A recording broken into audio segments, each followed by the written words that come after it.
Founded by the Jesuits in 1639, Sainte-Marie was designated as a central residence for the mission to the Wendat, or Huron, peoples. For a decade, Sainte-Marie was a major French community, the earliest in what is now Ontario. Prolonged daily contact between Native people and the Europeans profoundly affected both groups. By the winter of 1648-1649, Huronia was ravished by disease and conflict that the Jesuits abandoned and burned Sainte-Marie, and with some Wendat followers moved to Christian Island. The following year, the Jesuits and Hurons withdrew to Quebec. Founded in 1639, the community of Sainte-Marie was the permanent residence of the Jesuits and their laborers, centrally located in Wendat territory. This is the soldiers' barracks.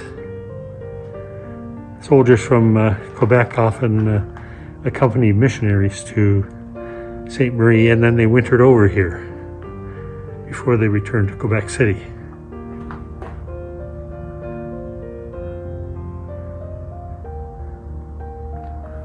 Stores of grain, fish, animals, pelts in the fortifications across from the sleeping quarters we were just filming.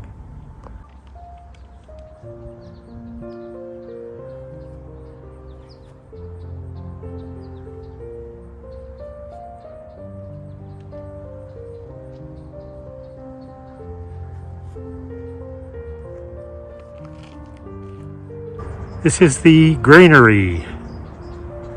At one time it had a 3-year supply of grain. By 1647, construction of the stone fortifications began, possibly forming a defensive citadel. This is the Boivin building. Donné Charles Boivin designed and oversaw construction of the French buildings, possibly using 3-dimensional models as his blueprints.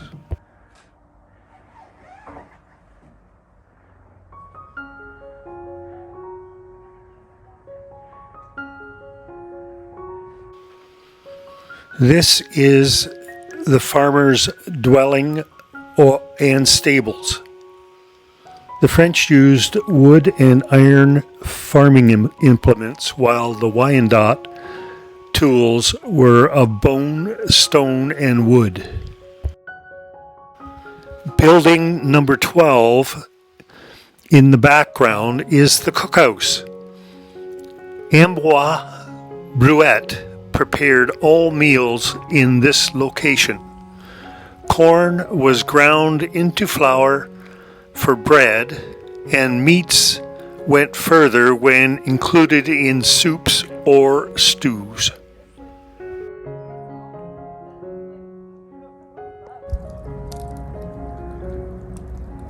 Beyond just soup, they were eating a lot of cornbread. So corn was the main food staple here. We're crushing their corn up into a gritty flour and making bread with that. So that was the other alternative. What we have here is duck soup with vegetables, some vegetables, duck fat, and beans and cornstarch and water. That's what's brewing there. Stay far away from that thing. The same ingredients, but... So this is smoked duck, and it's gourmand of the 1600s? That's right, yeah. Mid 16th century. Yeah. And this would be for Christmas or some special occasion that they would have that. And it's smoked in a smoker, which we See over here, this gentleman has it here. And he's just assembling it so that we can take a look inside. And he's bringing out, oh, I see. So, I see. Now, what is this, fish or is it meat? So this here is beef. Okay. Again, not a common food that would have been eaten here, but the French did have cattle. So if the cattle ever died, they could have smoked it just like this. Now you're smoking it, trying to get all the moisture out so it lasts longer. And the idea is that this will later go into a soup or a stew to be rehydrated. Yes. Okay.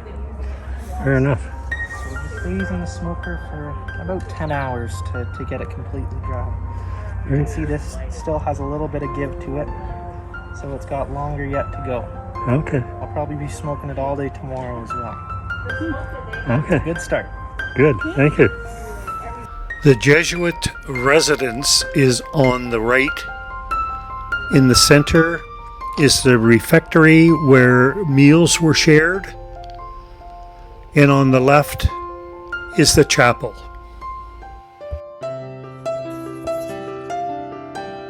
In this home and place of spiritual retreat, Jesuit priests discussed mission work and shared their progress in learning the Wendat language.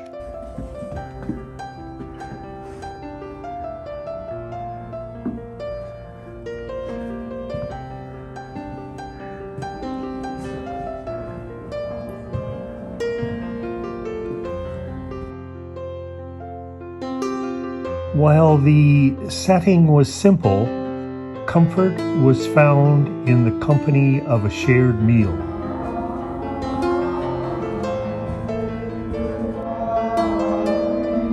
A place of worship in the European style, the chapel of Sainte-Marie served the needs of the missionaries who began their day with prayers and private mass at 4 o'clock in the morning.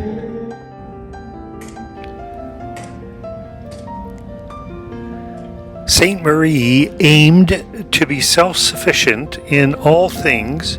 Wood was utilized for beds, tables, chairs, dishes, hinges, and dowels.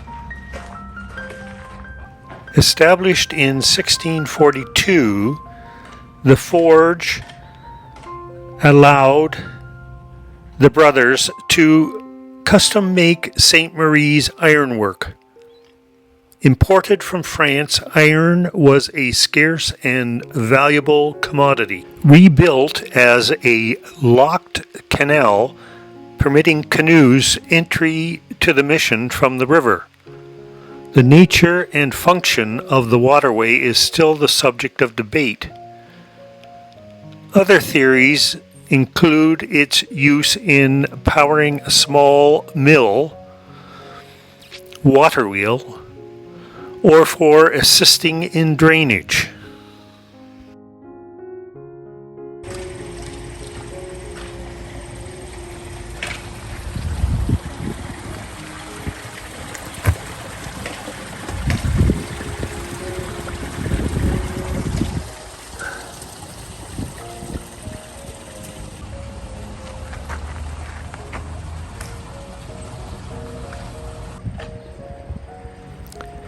Named for the French construction style predominant at Sainte-Marie, this structure has been rebuilt as a supply depot.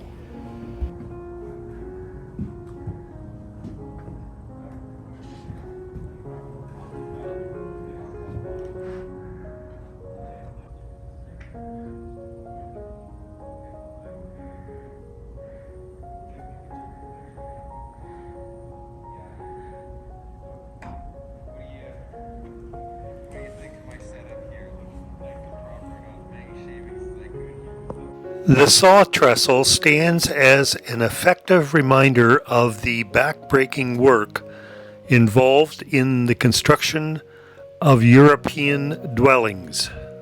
This area to the left of the palisade, including the church, longhouse, and wigwam, was the indigenous area for those Wyandot who had converted to Christianity. Built to minister to the spiritual needs of visiting Wyandot, the Church of St. Joseph represents Jesuit efforts to bridge the gaps between the Wyandot and French cultures. In the back of the church lies the grave of martyred saints Jean de Brébeuf and Gabriel Lalemant. This cemetery contains the remains of 20 Wyandot and 1 Frenchman.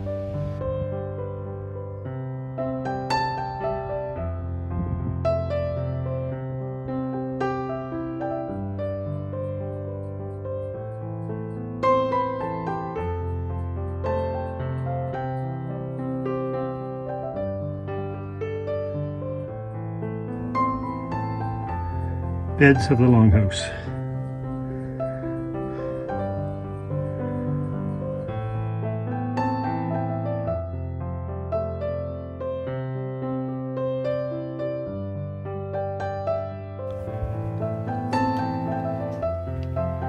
Francois Gendron incorporated indigenous cures into his own work as surgeon, providing comfort to the French and Wyandot alike. The area between the inner and outer stockades was the non-Christian area. Although Wyandot culture was very tolerant of different opinions, tensions existed between those who adopted Christianity and those who followed traditional ways.